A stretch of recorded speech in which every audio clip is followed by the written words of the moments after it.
Number 67, John W. Terry et al., Petitioners versus Ohio. So this is everything you need to know about Terry versus Ohio. I'm saying that the point that you lay your hands on the citizen and you begin to exercise dominion over that citizen on the streets by spinning him around, in order for you to do this, that you must have the probable cause that is required to place a person under arrest, because this person is substantially under your custody, your dominion. So then you mean he can't frisk for a weapon without probable cause to arrest? Is that what you're saying? Yes. Pay very close attention. This next part is where we all lose our liberty, where the Fourth Amendment is washed away. Pay very close attention. Didn't your own court say they still did not have probable cause for arrest? As of this point, we're now at. The trial court indicated that at this point that there was not probable cause for arrest. The appellate court did indicate that there was probable cause for arrest after the frisk took place. No, I mean, well, we haven't frisked him yet. That is correct. So he didn't have probable cause to arrest when he approached. I would agree with this. And he didn't get probable cause till he put his hand on the butt of the gun. He didn't get probable cause to arrest him until he put his hand on the butt of the gun in his inside coat pocket. No, sir. Is that right? No, sir. Well, when did he get probable cause for arrest? He received probable cause for arrest when he turned Terry around and ran his hands over the outside of his clothing and feeling a gun in the upper left breast pocket and indicating emphatically at that time that what I felt was a gun, a weapon. Well, he didn't have it, as counsel for petitioner says, he didn't have it when he laid hands on him and turned him around. I would agree with, he did not have probable cause to arrest. Right. I would agree that he would have probable cause to frisk or to lay hands on him at this point. Why? Because of the nature of the circumstances and protection of his own life. The lawyer is telling the Supreme Court justice the constitutionality of probable cause. If the white cop is afraid for his life, that matters more than your civil liberties. Because of the nature of the circumstances and protection of his own life. I find no problem with this particularly because I do not ask for a different standard of probable cause as it may relate to the right to lawfully arrest a person. I think that the quantum of evidence that is basic and essential under the circumstances to establish probable cause for the officer to arrest, for to stop a person and to ask him questions may be somewhat lesser in degree, but by the same token it is probable cause under any circumstances. That's incredible. That's incredible. He's saying here that if a cop looks at you and he thinks that you could be armed, that's probable cause. That's basic. If the officer feels as though his safety is in jeopardy because he thinks that maybe you might have a weapon, then it's always probable cause. It's always probable cause. And what's the results of making every officer have probable cause in their mind at all times? It's that. That is the result of probable cause right there. You're looking at it. Here's the result of probable cause of an officer being in fear for his life at all times of you. And he says it. Louis Stokes, he nails it. That is exactly our culture today. That's exactly our culture. You're always a suspect. The same circumstances are indicated. What do you understand probable cause to mean that a thing may happen? The Supreme Court personnel are debating back and forth what probable cause is. Probable cause is when you have broken the law supported by oath or affirmation, that you've created a victim. That's what probable cause is. There's no need to kick around what it is. You've broken the law and created a victim supported by oath or affirmation. And to, if I may put it in my own language, I am saying that there was probable cause for the officer to interfere with their freedom of action at this point. Well, that's what I say. Such interference with their freedom of action is not in a significant way at this time. Well, that's what I understood to be your argument from the use of probable cause. Then what you're really doing is saying you don't have to change the labels Still probable cause, and it's still an arrest, but an arrest for the purpose merely of asking a question, who are you and why are you here, is a different thing from an arrest for the purpose of taking the station house to book him for a crime, you know? Do you hear what they're doing? They're trying to normalize that police should be able to run up and grab you if they're suspicious of you. Under Ohio law, I could not agree with this concept, because under Ohio law, the definition of arrest is by statute. By what? Statute. And it contemplates... Well, forgetting Ohio law for a moment, how about for the purposes of the Fourth Amendment? For the purposes for the Fourth Amendment, it would be reasonable action on the part of this officer, and if... But I thought you agreed with Justice Black before that really reasonable action and probable cause are pretty much synonymous terms. The Supreme Court changed the meaning of words to create the word detained, because seized is already in the Constitution. It means arrested. There was a touching... What's the difference in seizure and arrest? You may seize him because you seize something tangible. But that's not what you're talking about in the seizure of the Fourth Amendment, I thought. I thought it was an arrest, evidence of arrest. It is arrest that I understand that we are discussing in this matter. Well, an officer could very easily turn a man around without arresting him. I agree with this, and this is the position that It might I not be take. easy, depending on his size. That he could very easily turn the man around, and some may term that as a seizure. KKK member Hugo Black is trying to argue that seizing you is not arresting you if it's not for the intent to take you to the dungeon. You're really not seized unless you're taken to the dungeon. He's trying to say, well, that's not what it means constitutionally. He's a Supreme Court justice supposedly standing up for our civil liberties.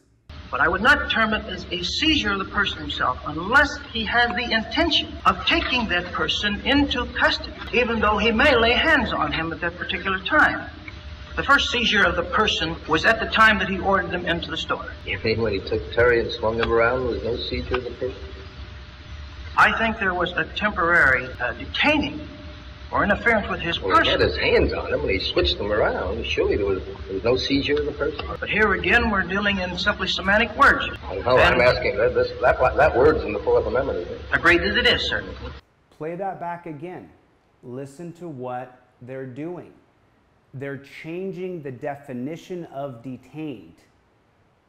Because when detained means seized, he says, isn't that word in the Fourth Amendment? Against unreasonable searches and seizures? But now detained doesn't mean seized in what world? At the Supreme Court. At the Supreme Court. Because if you've been seized, then you've been arrested. And you can't be arrested on reasonable suspicion.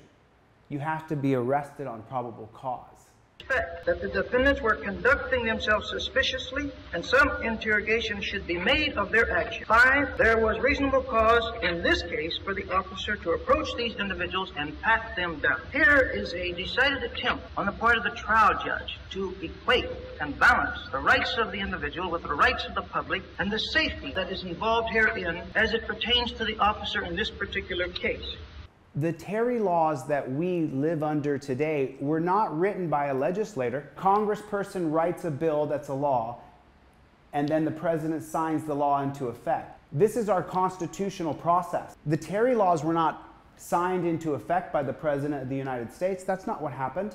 The Terry laws that we are forced to live under today were written by a Cuyahoga County trials judge named Bernard Friedman. The trial judge made these remarks. A police officer cannot, as far as this court is concerned, and will not be permitted to stop and frisk an individual simply because he has a suspicion, a mere suspicion, unless there are reasonable circumstances justifying the frisk.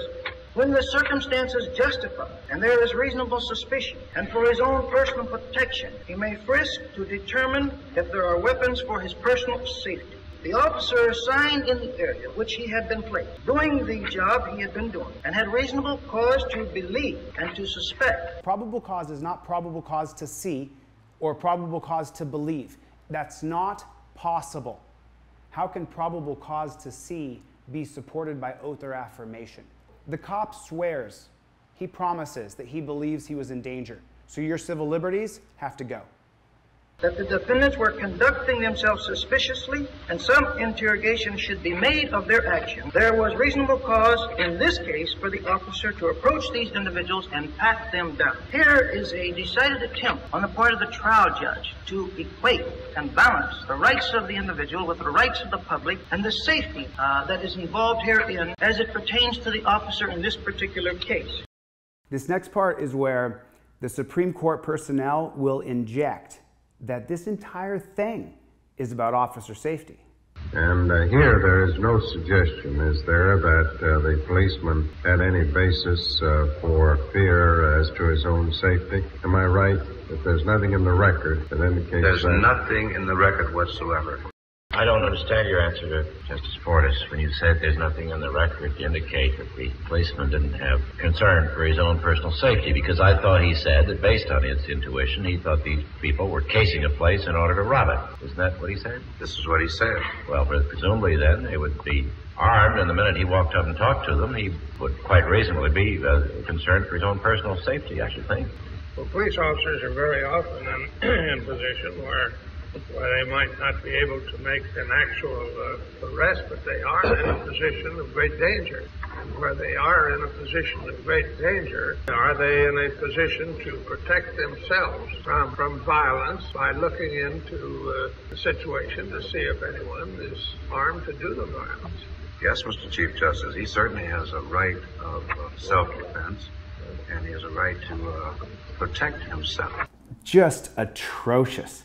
Listen to Louis Stokes. Whether with or without reasonable cause, he thought or suspected that these were armed robbers about ready to hold up a place. And I suppose if you walk up to such people and begin asking them embarrassing questions, you might have some little concern for your safety if you bona fide believe that they have weapons on them. Now, that much is in the record, isn't it? Yes, sir. No, is that so? Excuse me, but is that so? Does the record show that he thought these men were armed before he put his hands on them? Yes, he says, after he says that he thought they might be casing a place, and I felt that they might have guns. He did. He said he testified to that effect. Yes, he did. Don't you think he'd be justified in the first instance in confirming whether or not they did have weapons before he went on further to interrogate? On the premise that it was reasonable for him to think that they had weapons. Well, take a situation of this kind where a police officer sees someone acting very peculiar. Might not be in connection with any information he has about any crime. Maybe the person is abnormal mentally. Maybe he thinks he's insane, and he wants to talk to him. But the man shows indications of he thinks of violence, and he wants to be sure that he won't be attacked when he goes to talk to him. And he goes up to speak to him, and also ascertains whether he has any weapon on him. Did you think he had a right to do that? As a matter of probable cause that he might be injured himself if he doesn't take precautions. The average police officer would do this under these circumstances. If he felt himself to be in any type of danger, that he would conduct a search for the purpose of protecting his own life in a possibly dangerous situation. You don't tell the Supreme Court that you're arguing that police shouldn't have the right to run up and grab you and then say, well, this is what a police officer would probably do anyway. Mr. Justice, I'm sorry if I'm giving you the impression that the police officer cannot ask him a question. I said can ask him a question, but cannot get an answer and do nothing about it. He can arrest him if he chooses. He can arrest him. But suppose he doesn't choose to arrest him. Then Suppose he wants to do something short. And I don't think he has that right. If you read a little biography on Hugo Black, he said that he left the KKK. This is him in 1968.